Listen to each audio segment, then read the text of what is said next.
Hi, in this video we are going to talk about applications of recursion. Recursion is one of the core topics in programming. Any problem which can be programmed using iteration can also be programmed using recursion. Similarly, a problem which can be programmed using recursion can also be programmed using iteration. They both have same expressive powers.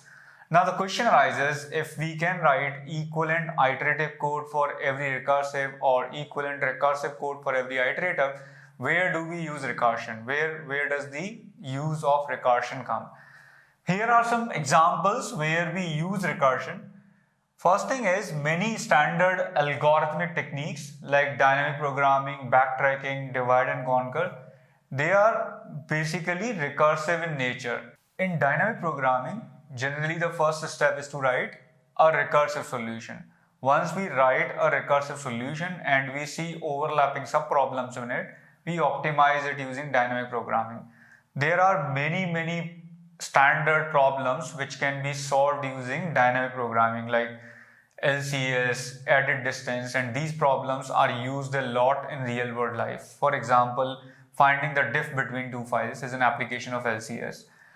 And dynamic programming's first step is recursion. We solve problems first using recursion, we see overlapping subproblems, and then we apply memoization or tabulation.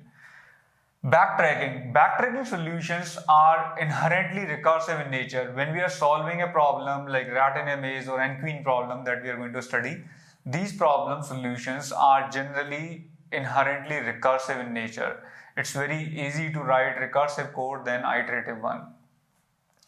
Divide and conquer. Divide and conquer algorithms are mostly implemented using recursion. For example, quicksort, merge sort. These are divide and conquer algorithms, and you generally find their recursive implementations in textbooks and most of the other places.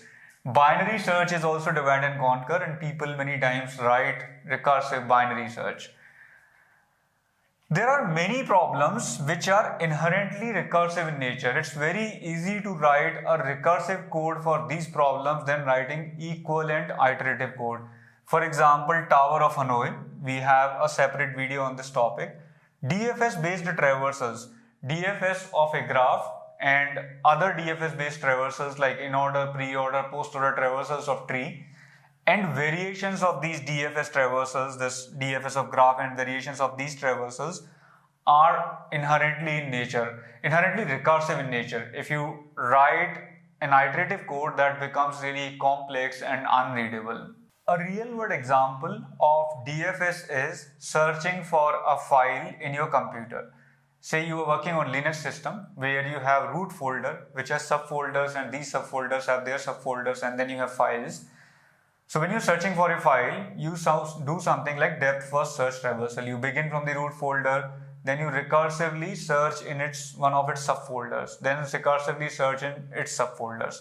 So that's how you recursively search for a file in your computer. Now all these examples that I've written here, they can also be solved using iteration. As I said earlier, iteration and recursion generally have same expressive power. And many times when you have an equivalent iterative code causes less overhead. For example, binary search.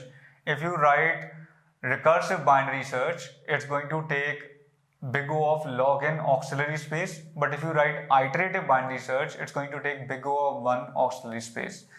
And one more problem with recursion is function call overhead. But still, recursion is used in implementations because of ease in implementation. For example, if you try and writing iterative quicksort, iterative merge sort, iterative tree traversal, iterative Tower of Hanoi, the code is going to be very complex. However, equivalent recursive code is going to be very simple. Apart from these applications, recursive programming or thinking recursively is a necessary skill for programmers.